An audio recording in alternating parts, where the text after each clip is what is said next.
my whole goal with this one is to just give an awareness, to provide information, because I still think that is a part of what it means to be a pastor. You know, we do need to be a student of the Word of God. That is the foundation. The Bible is always our foundation. But we also need to know, you know, some things that are going on in the world. And that's important as far as how it helps to not support the Bible. It helps to just gird up our faith that's already rooted in Scripture. Our faith is already rooted in Scripture. We don't, you know, our faith is rooted there. But when we can see these things that are taking place, we can begin to kind of see, like, wow, man, you know, and I hate to say it like this, that the Bible actually talks about this stuff, and it does. It does. The Bible is a relevant book for relevant times of today. And right quickly, just, you know, if you think about it, one main scripture that we looked at is when we talk about these things, the first thing that people see when they see these titles is they start talking about conspiracy theories. And that is the quickest way to shut anybody down, is to talk about conspiracy theories. And as a Christian, when you go ask a Christian, do they believe in conspiracy theories? I mean, the answer to any Christian should be, of course I do. Because the greatest conspiracy is what the devil is doing behind the scenes to thwart God's eternal purpose. So for a believer to just dismiss conspiracy theories shows you their ignorance of the Word of God or their disbelief of the Word of God. Either one of the two.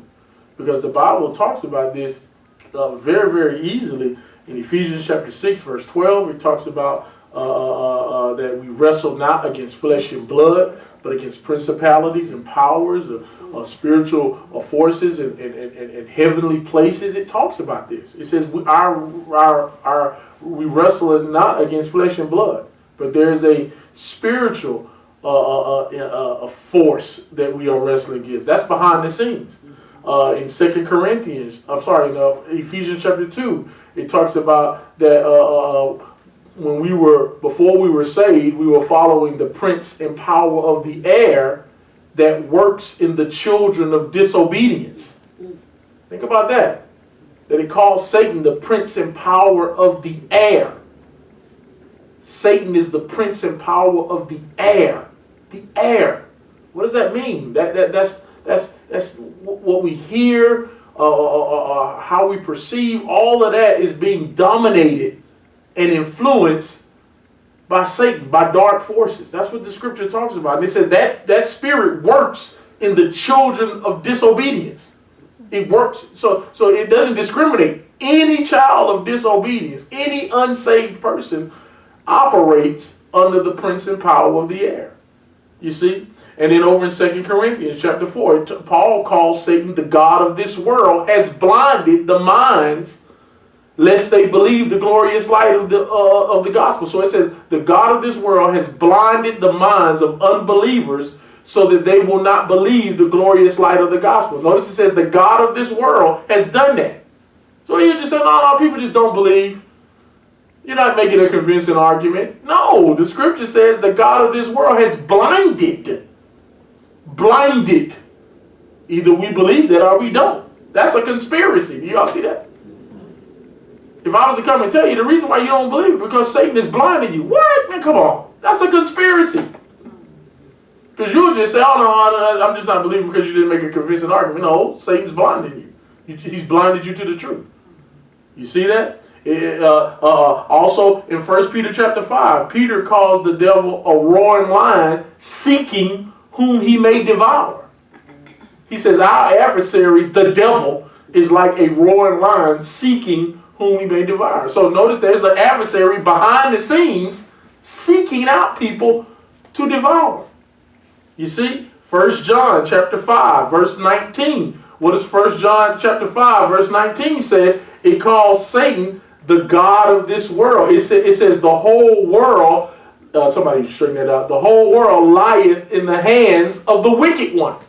That's what it says. The whole world lieth in the hands of the wicked one. So that's what the scripture talks about. The whole world lies in the hand of the wicked. That means that the whole world is under the influence and power of the enemy. That's exactly what that means.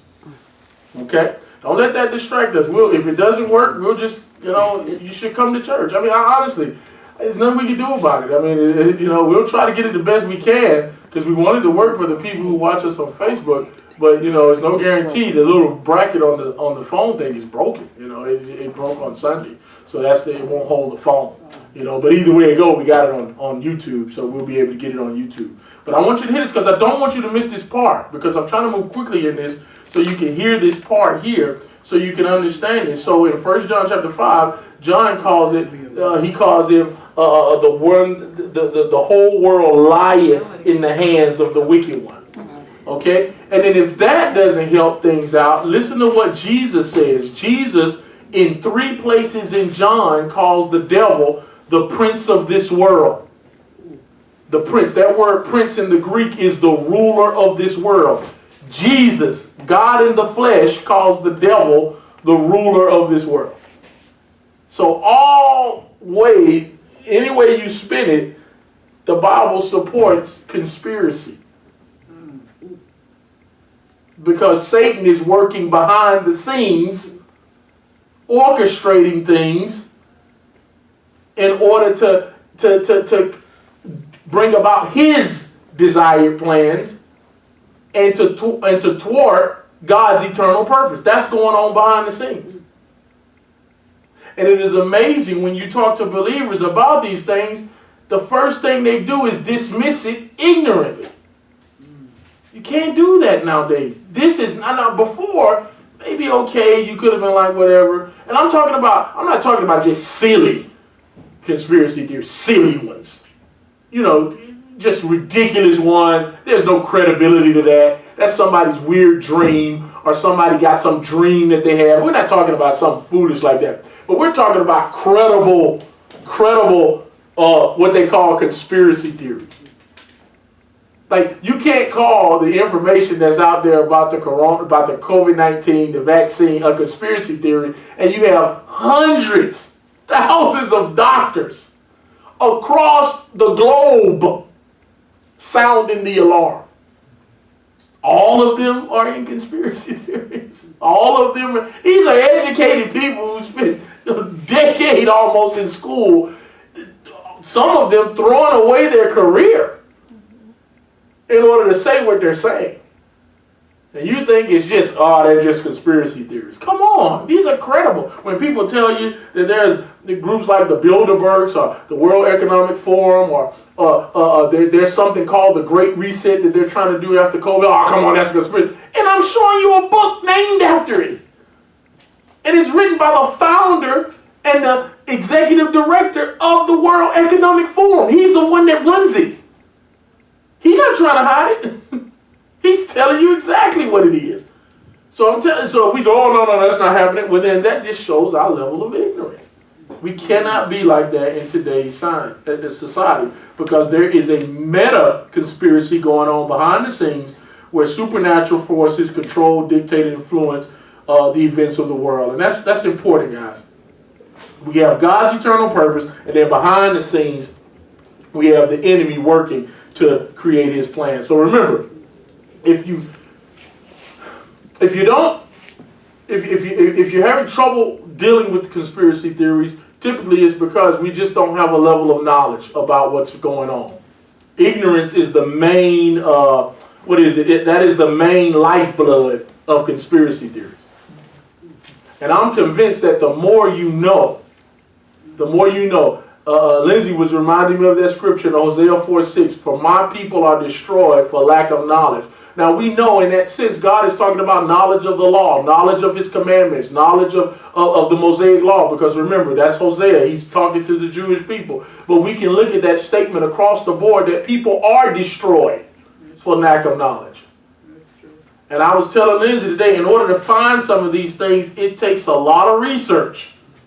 It's not just some Google blast and you're going to get the first thing that comes up. You're not going to get any of this on the mainstream media play. And you'll hear a little bit why as we talk about it tonight. So what I want to do to begin things off, I wanted Erin to kind of talk briefly a little bit about COVID-19. I wanted her to talk about it because she's just not somebody we got talking about it. She's a physician. She actually works with patients, has seen patients die from it. She deals with this. She works in internal medicine. So, this is somebody that has firsthand knowledge. And I just wanted her to kind of just talk a little bit about it. Now, there's some type of fear factor. She's not coming to be to scare you half to death, and now we all walk out of here scared out of our minds. That's not the goal of it. That's not the goal of it. But I want her to talk about some of the things that she was talking to me about when we were in the office a couple of Sundays ago, because I think you need to hear it. You need to hear it. So I want to give Aaron an opportunity to just kind of talk briefly about it, if you can. And I know, Aaron, if you could come, you could just stand right here. That way we can get you on camera, because they don't want to hear the voice and then they don't see anybody. And if you tell us to cut this out of our YouTube, we will. And I know because I know you're doctor. Okay. You want to sit in the chair? Yeah. Hey, go right ahead. I can pull up that chair. Oh, okay. I got it. I like this is comfy. I've always wanted to sit. Go right ahead. All right, can you guys hear me? Yeah. Is that on? Is the mic? Make sure that mic is on.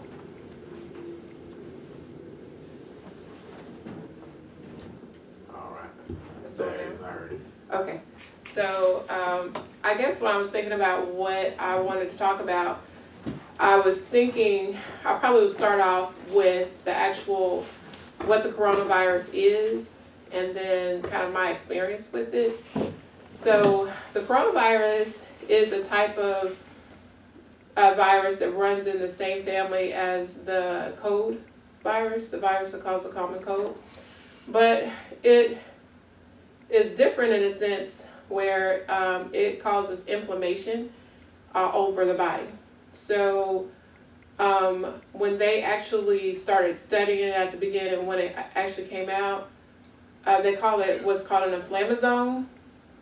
And when we say viruses are inflammasomes, that means they basically incite inflammation. So the coronavirus is called corona because it looks like a crown, so it's kind of like the Latin word for crown. But it has spikes all over the virus, and that's how it kind of attaches into the cell and causes this inflammatory reaction. So it uses a type of receptor that is called an ACE receptor, but that doesn't, I know that doesn't mean anything, but it meant a lot to me when I actually found out about it. Because I don't know if you ever get heard of ACE inhibitors or ACE. Okay, so that's the same type of receptor, like for blood pressure medications. But what it does is causes kind of a whole cycle of inflammatory reactions that we usually only see in people that have sepsis. Like if we have a person who is overwhelmingly infected by a virus, this is a type of reaction that we normally see in that person, but it was just different. It wasn't the same type of kind of reaction. It was just different. So, what I'll do is I'm not going to bore you with the scientific stuff, but what I'll do is kind of walk you through my experience. So when coronavirus came out, I just shunned it. I was like, whatever, coronavirus. They were saying it's like the flu. And, and all of my colleagues, when I would go to the hospital and even on the phone, when I would talk to other people on the phone, they were like, some people were like, I don't know, I heard this thing is really bad. And I was like, wow, it couldn't be that bad. It's only, this small. And literally, when I left the hospital one weekend, there was one person who had HIV on the vent, and I thought that was it. I thought we weren't going to see. When I got back to the hospital 2 weeks later, 20 people were on the ventilator. What we call them prone positions, so we have to prone them down in order to keep their lungs not filled with fluid, and they were fighting for their lives. And I was just overwhelmed. It was like the hospital had totally changed. It was like a totally new world that I had to walk into, I don't know if you guys saw the picture that my mother or Rashawn posted. You know, I was in total gear. My head was covered. I had the respirator, which I still wear. I'll show it to you guys out in my car. I don't go in the hospital without or go in a room. Sometimes I just walk around with the respirator on the whole time. So the reason it was just different. We were totally taken aback by this virus because we thought it was going to be like the flu. But then the first patient I saw with COVID just had diabetes, but all of a sudden he started having heart failure. And I was like, have you ever had heart failure before? He was like, no. So his lungs were filling up with fluid. We got an echo and his heart wasn't squeezing.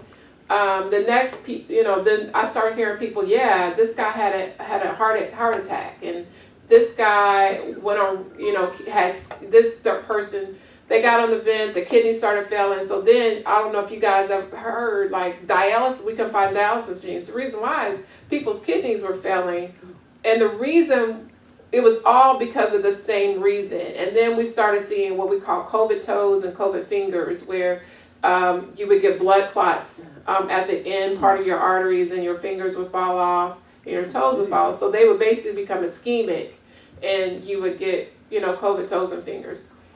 So we started seeing, we were like, this is nothing like we've ever seen. What is this? We literally were like, what is this? We've never seen anything like it. And you can ask any physician to say, I've never seen anything like this before, which start me triggering, thinking like, well, what is this and who made it? Because if we've never seen anything like it in nature before, why now? Why, all of a sudden, why are we seeing this in nature? Really, did a bat and a pig, like on Contagion, cause this to happen? And why is it that now it happens? And usually if you have a bat and a pig or whatever they said happened that causes it, the transmission from an animal to a human it takes a while. It just doesn't it doesn't pop off like that. So I started like questioning everything that I was hearing and everything that I was reading. And even as far as when the virus started. And I was like, to me, when we start looking at this, it acts like a biological weapon. It acts like something I feel like COVID, and this is my personal experience, COVID is like a missile that's never going to stop until it hits its target. Does that make sense? Like it's going to hit. I feel like it's like ordained to hit every person, and as long as I get them, because my intention is to hit everybody, and it depends on what their weakness is and how I hit them. And so what we were seeing is people have diabetes, then of course they have a lot of vascular problems. That's why you saw so many vascular issues. If you have heart disease or you had a heart attack before, most likely you have a heart attack with COVID. Unless you have, really been, let me just give you an example. I had a person come in over this past weekend. He had a history of heart disease, COPD, which is lung disease. He was a smoker. He had diabetes, and he came in. He was on that kind of last part, what we call BiPAP, where they're putting air into your lungs. And he's breathing like this. He can't make it on his own. So what we have to do, we have to put him on a ventilator. But his numbers for his heart start going up. And so I started looking at his history. So he's having a heart attack now, and he's fighting for his life. Next morning, he's gone. He's gone. So the thing is, his predisposition symptoms, that's what the virus goes after. We track inflammatory markers. That's what all the inflammatory markers that we normally track in a person.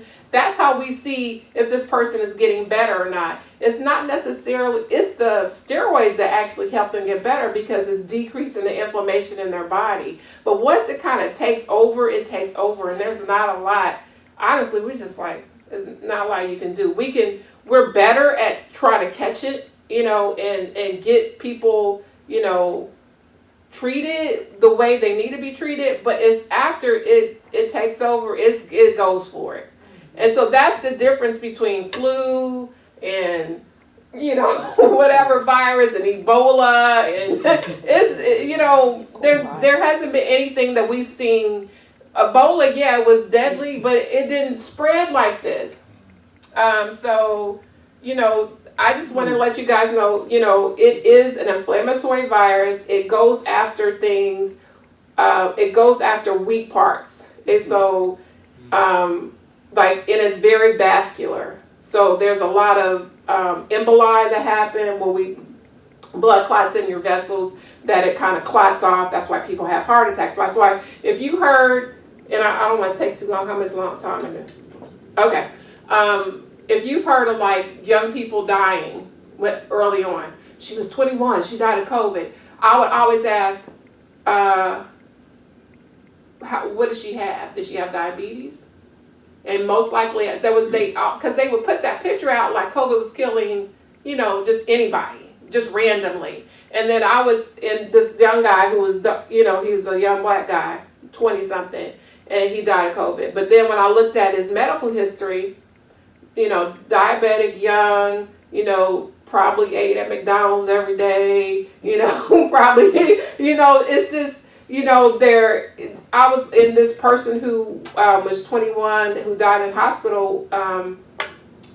She got it. She worked on the floor, but she was overweight. She had a poor diet. She probably didn't work. So there's a lot of factors that went into that when the virus does get in their system, and it has an opportunity to cause inflammation and take over because of your lack of your immune system not fighting it, because your immune system will fight back, but if you don't give it any power to fight back, then that virus will take over, and and so I've seen it many times. So what I want to, I want to go to the happy place. I want to not go to the sad place anymore, so let's go to the happy place.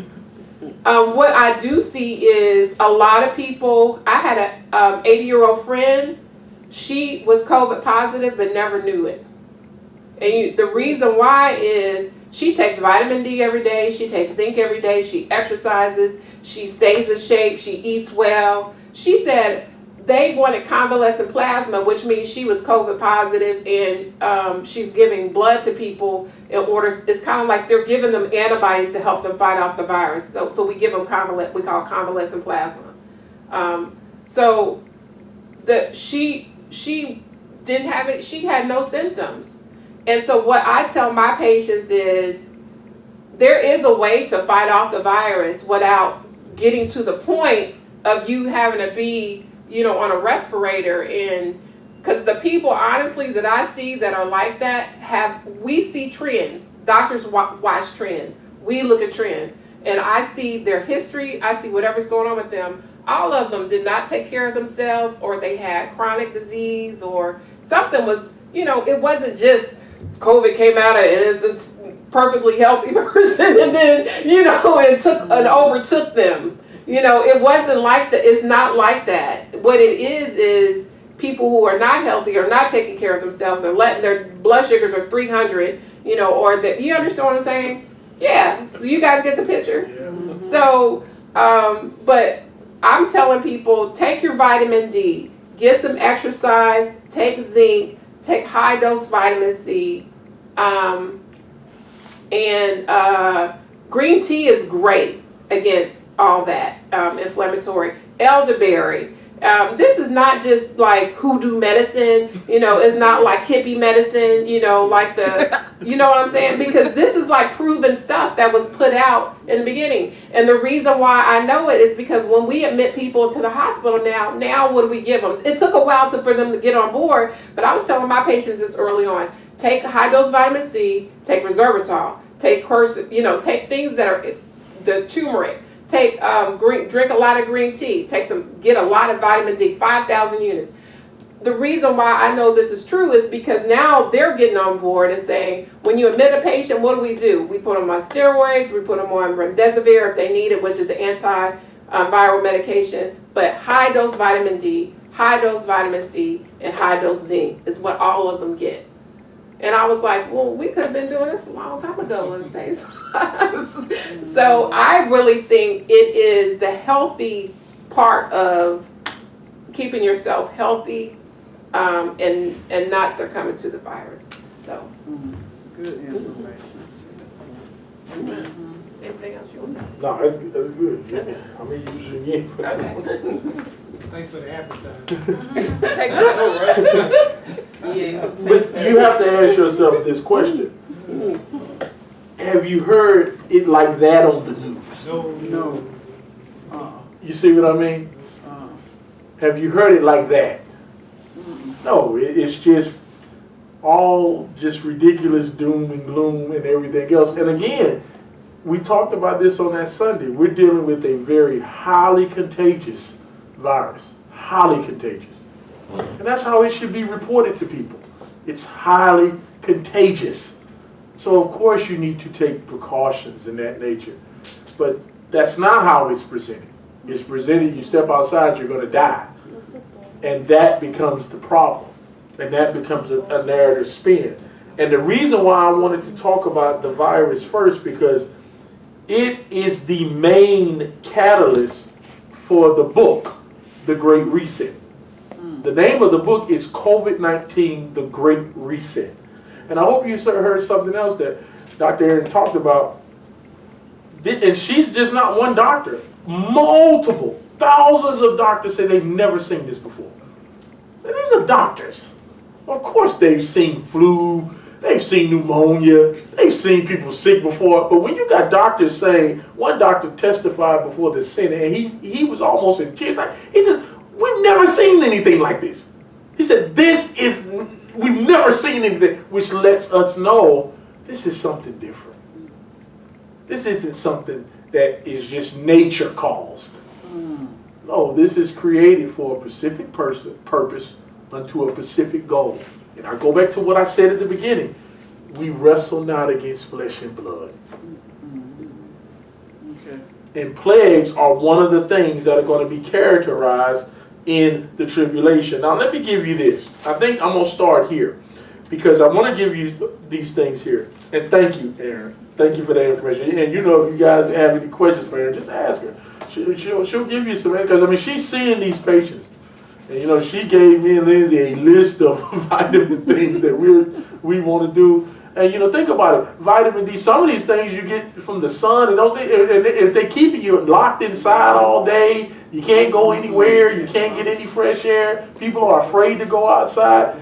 Here's what I want you to start thinking, guys. That's not just, they just made a mistake. No, they're not making a mistake. It's done on purpose. Think about when we were kids. Okay, I'm 44, and I know some of you are older than I am, but when we were kids, it wasn't a plethora. We had fast food, but it wasn't like this. I remember when my dad, one of the surprises was to go to Pizza Hut every blue morning. And we were, Pizza Hut! Oh my God! You would have thought we were going to Houston's. Because you didn't go there. You ate at home. Your parents cooked. They cooked fresh food. They picked the green beans. They shucked corn, and that's how they fed you. And that's what you ate. And now look at today. Fast food everywhere. Every single way. Do you think that's by accident? The devil is very patient. And he knows how to get the ball rolling to get an unhealthy society. Just like we talked about. Don't think it's weird for how it attacks blacks. Because according to the statistics, we are the most unhealthy of all ethnic groups. And this is true. This is statistically known. So of course it hits us like this. But we've got to get the facts. But let me give you this. And we'll start here. And you want to listen up. Okay. In October of 2019, 2 months before the coronavirus it first emerged in the middle of China, Wuhan, China, a group of public health experts gathered in New York City for what was known as a simulation. This was October 2019. Now listen to this. The objective of the simulation is called Event 201. You can Google it and look it up. Even the USA Today, Rutgers, all your different mainstream outlets have talked about this and used it as a fact check against a conspiracy theory. They said, okay, here's the conspiracy theory that there was this event and they already planned this out, And so the fact check comes back as mostly false because they say, yes, it was an event, but it's not related in any kind of way to this. But I want you to see what the event was. This was in New York. The objective was to determine how industry, national governments, and international institutions could work together to respond to a hypothetical pandemic that would cause potential catastrophic consequences. This was in October of 2019. It's Event 201. The simulated virus was a coronavirus. It was called CAPS, Coronavirus Associated Pulmonary Syndrome. That's what they called it in the simulation. Now watch this. It began in an animal, and then it mutated to humans, and the symptoms in the simulated event were mild-like flu symptoms all the way to pneumonia. Now, all this is in the simulation, October 2019. The simulation included nightly news reports to control the flow of information to the public and actors that played the role of public officials and politicians in their simulated response to the pandemic. At the end of 18 months, remember that, 18 months, we're coming up to the year of this. 18 months will be around the summertime, right before the summertime. Now, by the end of 18 months in this simulated scenario, 65 million people had died worldwide from the pandemic. The simulated event was brought to an end after 18 months through 2 ways. The distribution of an effective new vaccine, or, as Aaron just said, I don't know if you caught that, when she says, I feel like it's like a missile and it's going to hit its target. Listen to this. Or, until 80 to 90% of the global population had been exposed to the virus. So 2 things will slow it down. Either a new vaccine in the simulation, or until the virus has hit 80 to 90% of the population. When everybody's been kind of exposed to it, then it will begin to taper down. Now think about that for a minute. All this is in the news. The event was conducted at Johns Hopkins Center for Health in partnership with the Bill and Melinda Gates Foundation and the World Economic Forum. You can't make this stuff up. Now listen to this. The most interesting section of the scenario was the control of misinformation from companies and governments. They had a section on that. I don't even know if you can read this. Suggestions were limited internet shutdowns and censorship of misinformation. That was the suggestion. NBC, a spokesman for NBC, CBS, Fox, CNN, all of them were at the event. Oh my God. The simulated event, let's say it like that so we don't get censored off of YouTube when we put this up here. Okay. Now, here was another suggestion. Coordinated dissemination of information. Here's what they suggested in a panel that they had a mock panel there. These are all of these officials there. The officials that were there were not actors. They were the real people. You had the China CDC there. You had the U.S. CDC. You had the U.S. Surgeon General there. The U.S. CDC representative there. You had the World Bank there.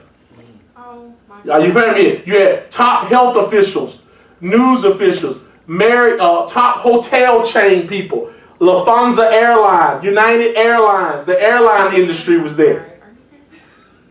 Are you hearing me? They all at the table and they're talking about this. One of the things is, how do we control misinformation? That was one of the suggested topics. And it says coordinated dissemination of information through, in other words, they said, here's how we will coordinate all the information about this simulated pandemic through mainstream media. All the mainstream media would be coordinated to say the same thing about the virus. Are you ready for the next one? Listen to this one. The next suggestion was social media had to no longer see themselves as technology companies, but major avenues for the flow of information to the public. They were called in the simulation to step up their policing of the information that flowed on their platforms. And to flood their platforms, they actually called it flooding, Operation Flooding. Flooding their platforms with what they called accurate information that came from expert scientists and health officials to counter misinformation on their platforms. So they said, we can't shut down the misinformation because one official said that probably won't go over well with the public. They said, so we can't shut it all down, but we can do Operation Flooding where we can overpower our information from the misinformation that will flow out there. Propaganda tactics. Exactly. One official suggested from India that government enforcement against fake news and misinformation should be instituted. That the government should enforce misinformation. Like, in other words, if people are giving misinformation, the government's going to come after you. And one technologist suggested that they use technology for the solution, which is to create algorithms to flush out keywords used in misinformation to get them off of the social media platforms. At the end of the simulation, which ran for 18 months, now it wasn't a real 18 months, it was an 18-month simulated event. Here's what happened at the end of it. The economy collapsed. The GDP went down 11%. The economic collapse lasted for over a decade. Listen to the social, or what they call the societal impact that came out from the simulation. Number one would be, here's what they all agreed upon. Here's the number one societal impact would be loss of faith in government. Number two, the distrust of news and major media outlets. And guess what number three is? Societal breakdown in societal cohesion, social justice movements. All this is in the simulation. This was 2 months. 2 months. The overall solution that came out of Event 201 was that there needed to be global governance and a coordination of public and private sectors for the social good of society rather than individualism and capitalism. That was their suggestion.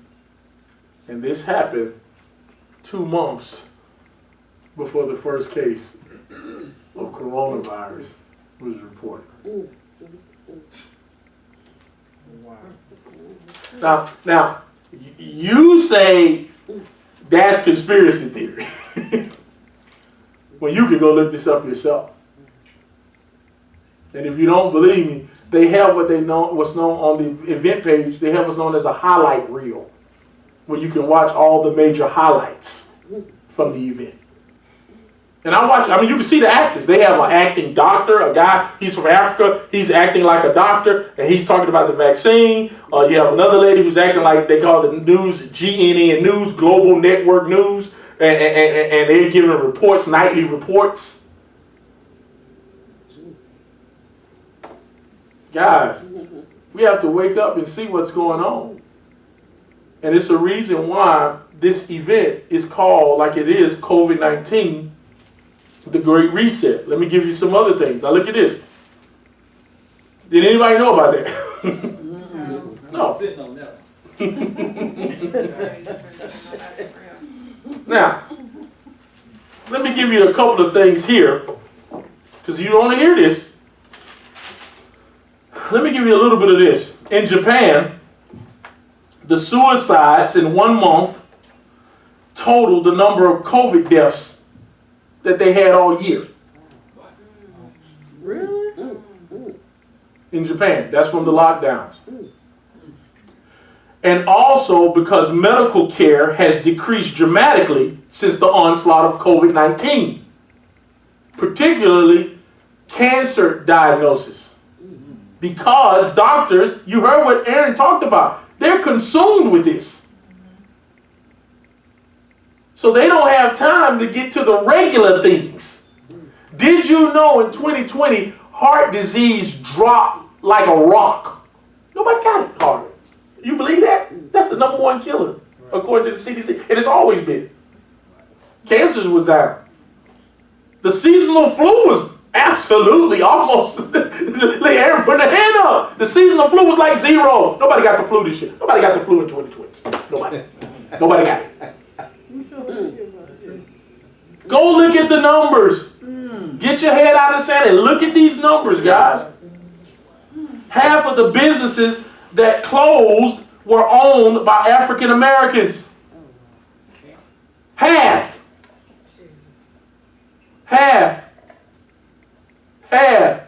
I told you before on Sunday that billionaires' income increased by 30, some 60%.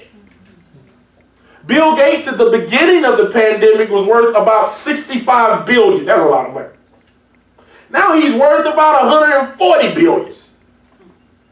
Jeff Bezos was behind. Now he's worth $180 billion. Elon Musk, $189 billion. George Soros. All of these people are now up into the triple-digit billions as a result of what has happened with the pandemic. Stocks in Walmart, all your major retail stores, booming. Black business is dead. Guess what also has gone up? Fast food.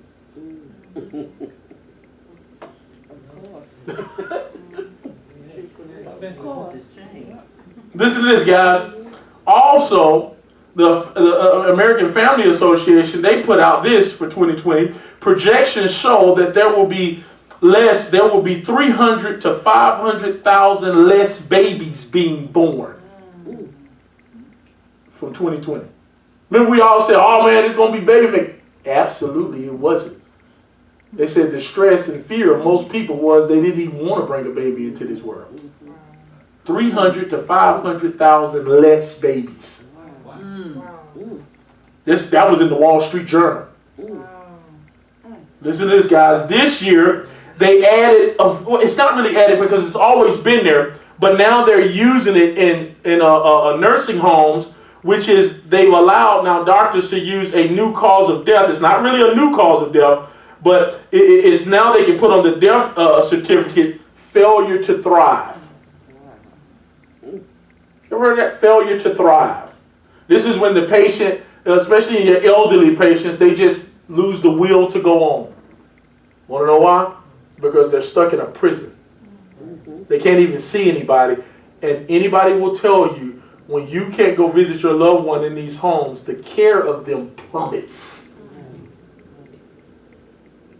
I think Aaron was telling me about cases of elderly being dehydrated. You're like, well, why are they dehydrated? They're not even getting water.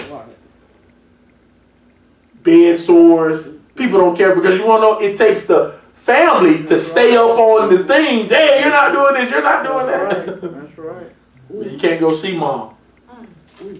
The Journal of American Medicine talked about the effects of the lockdown from COVID-19 on children ages 5 and 11. The study showed that the quality of sleep for children has decreased dramatically due to the disruption of bedtime routines. Kids are getting less sleep. The study showed that the average kid is going to bed anywhere between 11 to 1 o'clock in the morning. That's average. But yet, most of their classes start at like 8 and they're still having to get up. And they sleeping. Now this is, let me show you. The Journal of American Medicine. Pretty replicable. Children are sleeping less, which clinically has long-term adverse development and poor health. So in other words, what they say is, what the pediatricians are saying, that when kids sleep less, it actually has a long-term effect on their growth and how they develop. Because the development, a lot of it takes place when they're sleeping. Now for you and I, we're supposed to get our 8 hours of sleep, but it's more important for that child to get that sleep. Okay? Another study showed that it estimated, now they have a study that showed that when education kind of goes awry with kids, they equate it to the number of years that are lost on a child's life. So in other words, they recognize that psychologists have deduced that, a person that's uneducated typically lives less than a person that is educated. Okay, studies have shown this. Now listen to this. They estimated, with the schools being closed and all the different things that have happened, that about 5.53 million years of loss of life on all children worldwide from ages 5 and 11. In other words, it's kind of decreased the lifespan of that age group. Y'all hear that? Even though only 100 children have died from COVID, that was in 2020, according to the American Academy of Pediatrics and Children's Hospital Association, it stated kids are more likely, listen to this, in that study it stated kids are more likely to die from homicides, drownings, and fire burns than COVID-19.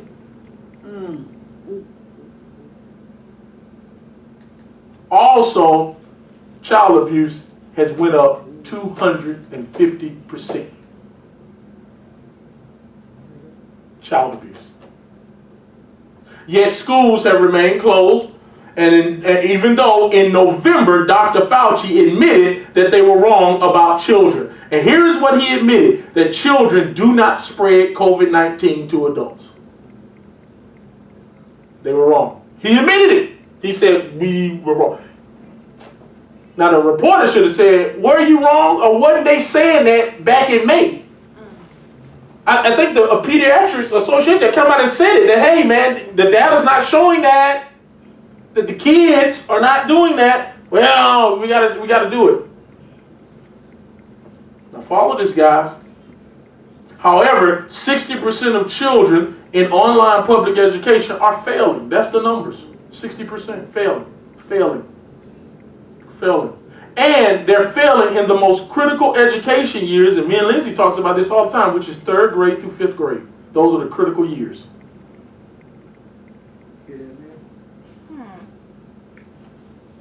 Listen to this. The journal went on to say we are sacrificing our young to save the older, who have a 99.89% chance of surviving COVID. Over in England, they shut the bars down, and the clubs down, and the pubs down, and kept schools open until they couldn't open them no more. Over in America, we shut the schools down and kept the bars open.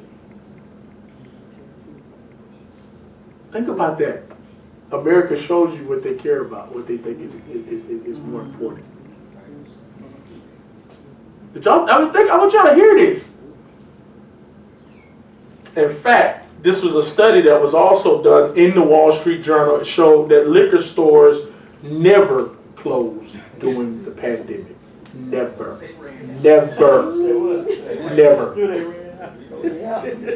They running out of liquor. Think about that for a minute. They never closed.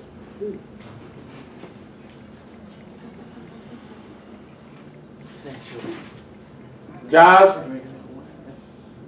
when you look at this, we see that something sinister has always been the case. And what I want you to kind of see is, I don't want you to not take the virus as what we're talking about seriously. I don't want you to do that. But I want you to just hear these numbers. Let me give you something else.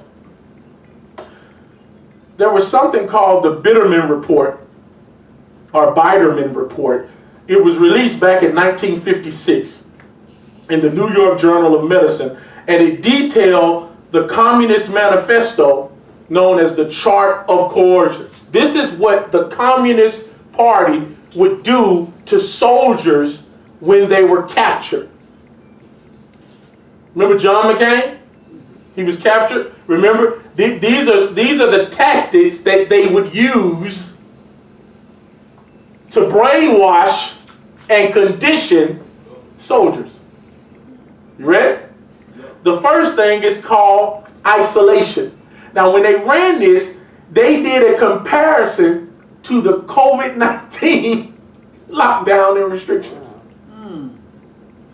The first part of the Communist Manifesto on how to brainwash an individual and reshape their thinking was, number one, isolation. Listen to what they would do. This is from the Communist Manifesto of how they would do it. They would deprive the victim of social support and the ability to resist. In other words, they would isolate you because in the isolation, it would deprive you of social support. You would be by yourself. So the first thing to do, you be in a cell by yourself alone. That's the first thing. Also, by doing that, it developed an intense concern with self. This is in the manifesto. So when we get people isolated, they tend to think, what is the word? Introspectively. In other words, they just look at themselves. Right. Yeah. You follow me? Also, isolation makes the victim dependent. That's true. Look at the COVID-19 restriction. Number one, COVID-19, isolation from family, friends, large groups, and churches. Get you away from your family, get you away from your friends, get you away from large groups, get you away from the church. Social distance. How many of you just instinctively now don't get close to nobody? It's like an instinct now. I was doing an inspection in the house, and the guy was too close. I said, man, social distance. Right. Yeah. I mean, where my 6 feet? Can I get my 6 feet? You automatically talk to people away from them. Yes, you do. Are you backing up? Quarantine. They quarantine the sick, quarantine the elderly, quarantine the vulnerable. In other words, and Aaron can attest to this, when people were sick and they would get admitted to the hospital, that was it. If you didn't see them after they got admitted, there were people who died and never got a chance to see their loved ones. And watch this, you're not getting the body. That body has to be given to the CDC. They have to, and then this has to be released. Most of them were either burned or they were cremated, but they didn't just release that up to you. So imagine your loved one. Imagine what that does to an individual that lost their life. Lost their wife or their spouse. Isolation. COVID followed it. Number two in the Communist Manifesto was monopolization of perception. That's what it's called. Look at that term of monopolization of perception. Now, what is that? In the Communist Manifesto, this would mean that it would focus the victim's attention on the immediate predicament. Right now. Keep you focused on what's going on right now. That's what they do to brainwash people in communism. Also, eliminate information not in compliance with the captors. So anyway, we eliminate all information that is not in compliance with what the person who holding you captive, what they want you to hear. We're going to get rid of all that. And we will punish independence and resistance. So in other words, what they would do is, if you were caught, and let's say you had one guy who wanted to be heroic, well, we're going to severely punish him. Now, this is the same tactic they used during slavery as well. They would not just necessarily outright kill a person who tried to run away. They would think of something more heinous to do in order to control and say resistance is futile. Eliminate, this is the, now, y'all hear me? This is still the communist part. Eliminate any outside stimuli controlled by the captain. Other than eliminate all of it. Any outside stimuli. Listen to the COVID-19 restrictions. They restricted movement. And get this, they restricted movement, which automatically created boredom, a sense of boredom. Now watch this. Also, they eliminated interactions. They eliminated interaction. Y'all still here? Also, through COVID-19 restrictions, they dominate the media with 24-hour COVID-19 news in order, listen to this, to change your perspective.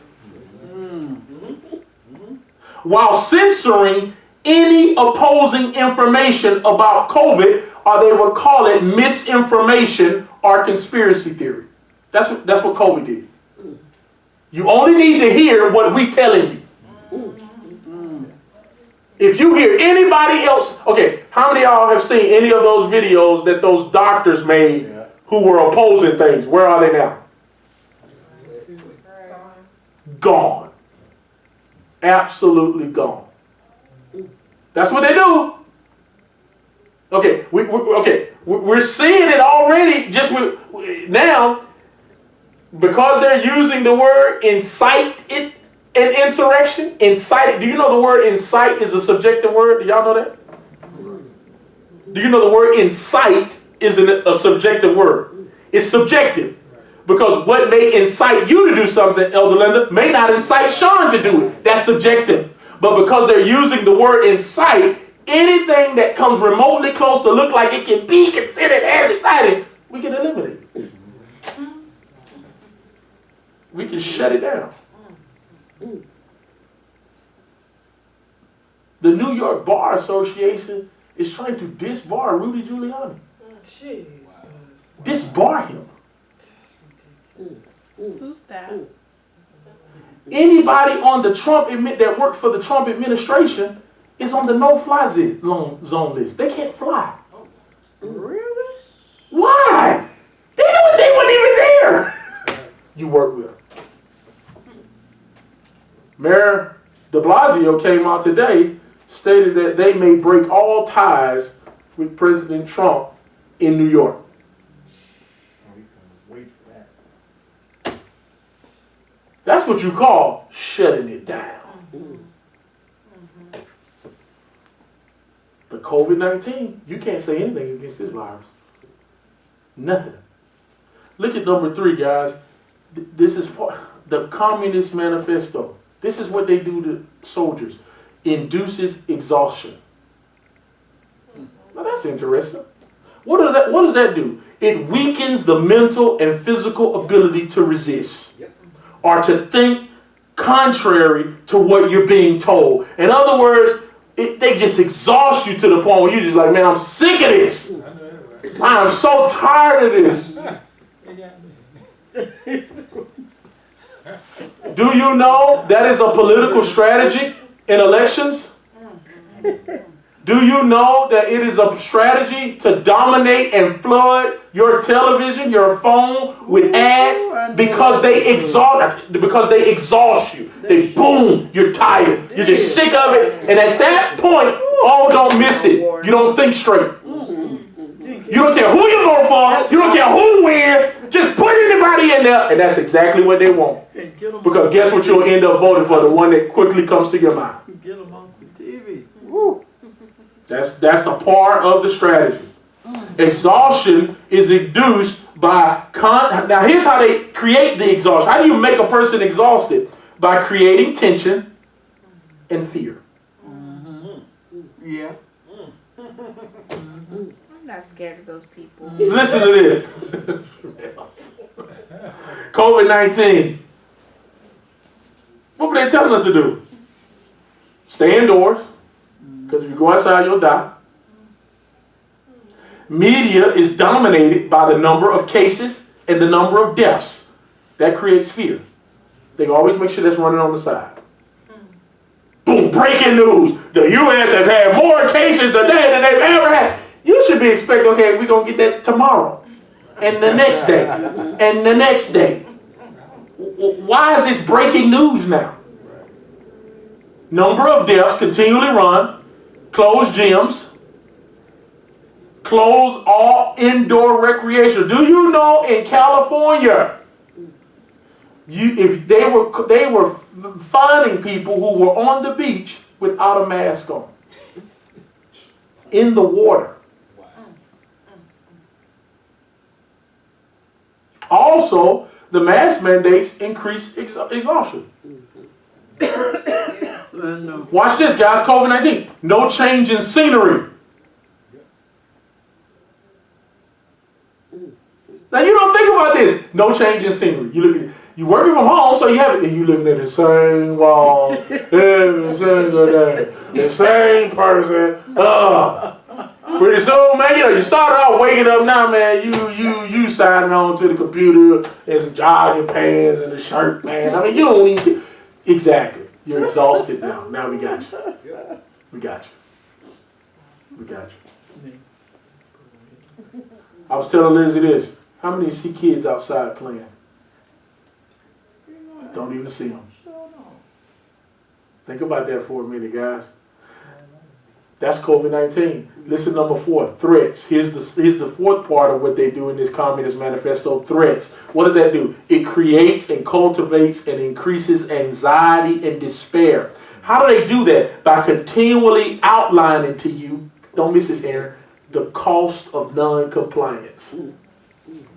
In other words, if you do not do, here's what the captors say, if you do not do what we say, we're going to kill you, we're going to torture you, we're going to do this. They continually remind them of that. Well, what about COVID-19? Government threats to close businesses of non-compliance. If you don't comply, we're going to shut your business down.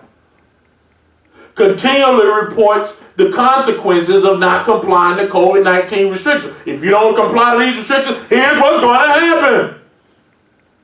That creates anxiety and fear. Anxiety and despair, guess what, guys, are created and continually cultivated through COVID-19 reports, cases, death. Watch this, without context. They give you the COVID-19 report, but they don't give you a context and how you should understand it. Right. Wow. Do you understand that? Okay, cases are increased. Okay, what's the context? More people are getting tested. And as more people get tested, they find out they have it. That's the context. But if I just tell you, cases have increased. Oh my God, folks just woke up and they got it. That's not the context. The only way cases can increase and you document it, that's because they're getting tested more. We're testing more people. And because we're testing more people are finding that they had it or they didn't know they had it. That's what you call increase. That's context. Oh, we have the more deaths than ever. You just heard. Well, let me give you the context of the death. I went and looked at the chart. They don't give you that though. You heard what did she say? It just makes you think, well, you just die. Healthy people just die. That's not the case. Context is important, guys. Context is so important. That's how you not get afraid and get into fear. Without context, you will be afraid. And what do? The threats now are non-compliance and not taking the vaccine.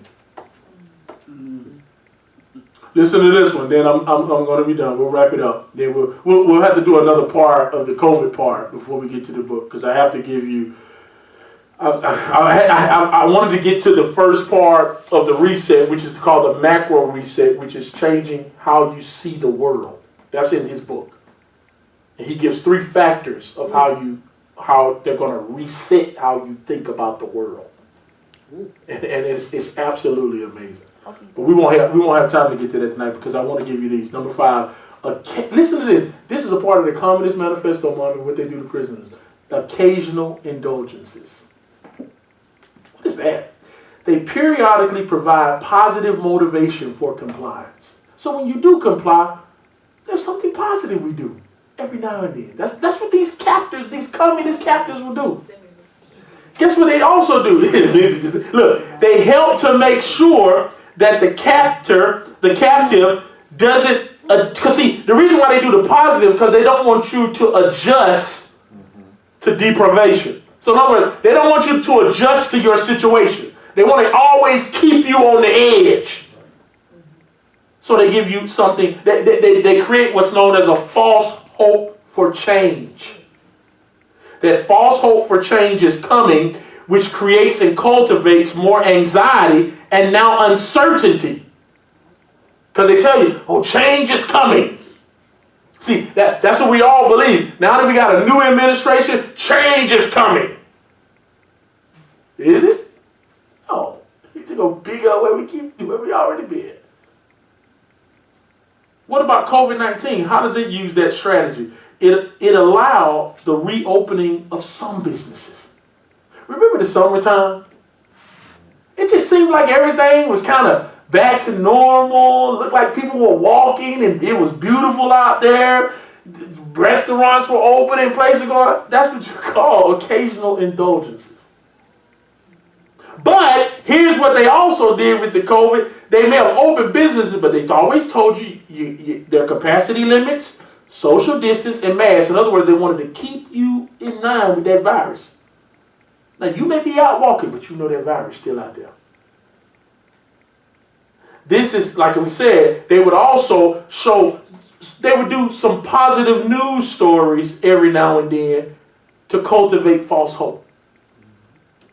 And this just in today, we have a 96-year-old woman who made it from COVID-19. You're like, wow, that is awesome, man, that is awesome. But over in this nursing home, 23 are now dead. And then you go,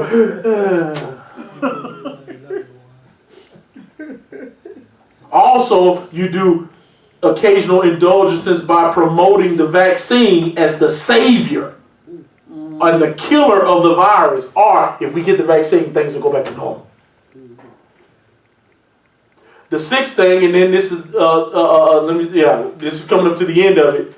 The 6th thing that the Communist Manifesto talks about is demonstrate omnipotence. Now, how do they do that?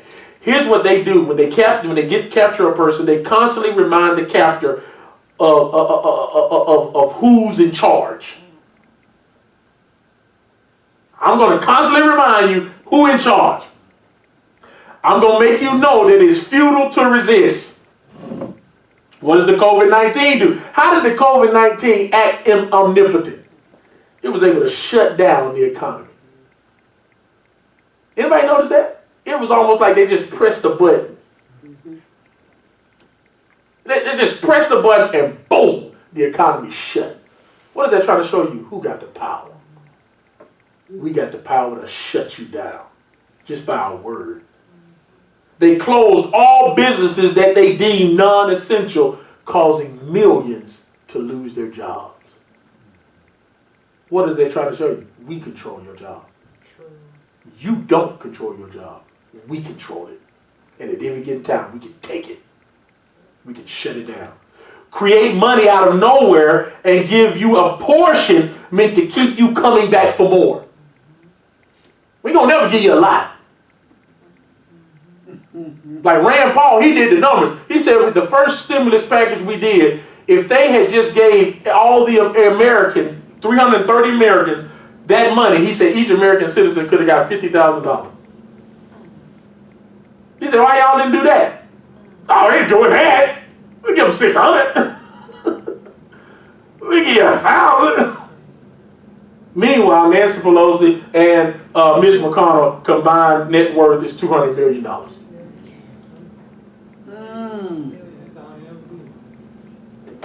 But Nancy Pelosi loves you. Mitch McConnell loves you. They could care less.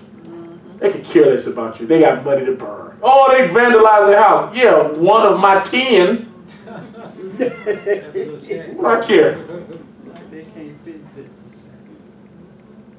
They provide, also the COVID-19 shows you who provides your shelter. I bet you didn't think about that because they can sign a bill to stop rent payments. And now imagine if Aaron, you owned a bunch of property. You Aaron own this property, and with a stroke of a pen, you can't collect no rent. And you got folk living in your apartment now going 8 months, ain't paid a dime.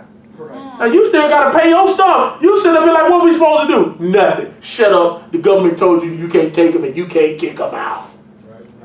Wow, that's control, guys. Total surveillance through digital media.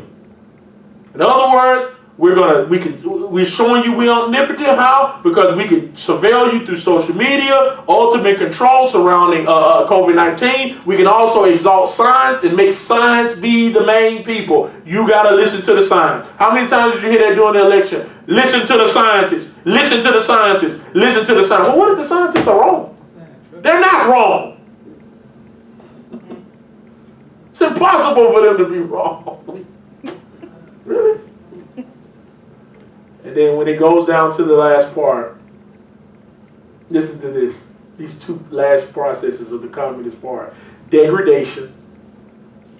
That's the seventh point. Degradation. What does that do? The process of wearing down the captive. Makes resistance worse than compliance. Creates and cultivates feelings of helplessness. How did the COVID-19 use that? It shamed people who refused to comply with the restrictions. We were told that wearing a mask was patriotic.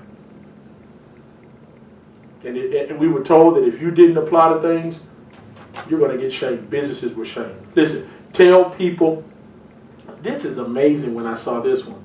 The COVID-19, it tells people where to stand and where they can't stand. Right. It's like that in school. Remember in school? You grown adults. Come on, you know you be in a little place you found, okay, that a little dot there. I ain't gonna go past the little dot. Or that little paw print, you know, you put your little foot on the paw. You're like, what is this? What in the world? Exactly. We can tell you where to stand. Stand there, jump up. Remember commentary, man, jump up and down, bark like a dog. We tell you do whatever, and you're gonna do it. We tell you where to stand. Make people stand outside and be told when they can come in. You can't even come in here. You stand outside until we call you. I remember, man, I went up to tire. I was going up to Discount Tires to get some tires, man. I got ready to get up. Get back in your car. Boy, I was like, my God. He came out there. And then he didn't even come to my window. He talked 6 feet away. I was like, well, it just made you feel like, my God. Get back in your car. Get in your car. Wow. That's how you control people, guys. Watch this. This is also a part of it. Sanitation stations everywhere. What does that produce in a person? Now, I'm not saying you shouldn't wash your hands, but what does that produce in a person? You're dirty. You're nasty. That's what it produces. And then the last part was enforcement of trivial commands. This is a part of the Communist Manifesto. Listen to this. This helps to develop habits of compliance. In other words, here's what the communists would do. They would give the soldiers demands that were illogical and contradictory. They would constantly change the rules of compliance for no logical reason. Well, how did COVID-19 do that? Social distancing from family members inside of the same home. What? Over in California and New York. No, this is in France. I'm sorry, in Spain. You have to wear a mask when giving birth. Now, for any woman who's ever gave birth to a child, that can be a little difficult.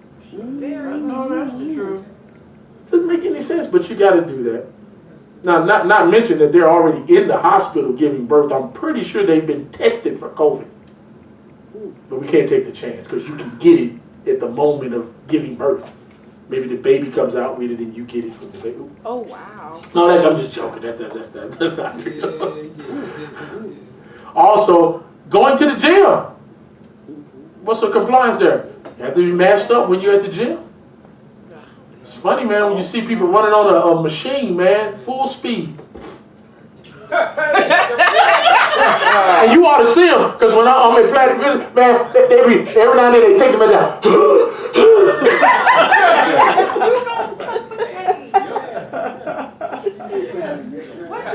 Oh, here's another command. This was in California. No public singing. No open praying. You can't pray too loud. Illogical commands. Okay, nothing. We talked about the wearing of the mask, but you know, most of us wear non-surgical masks. They're cloth masks that we rewear all day. That become bacteria laden. I bet you, man. I bet you most of us in here are. You're used to your own breath now, aren't you? And every now and then you're like, oh God, ooh, yeah. Oh, that's funny.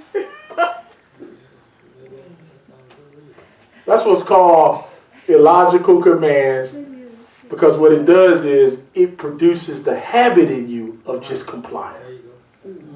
You comply and don't even know why you're complying. True.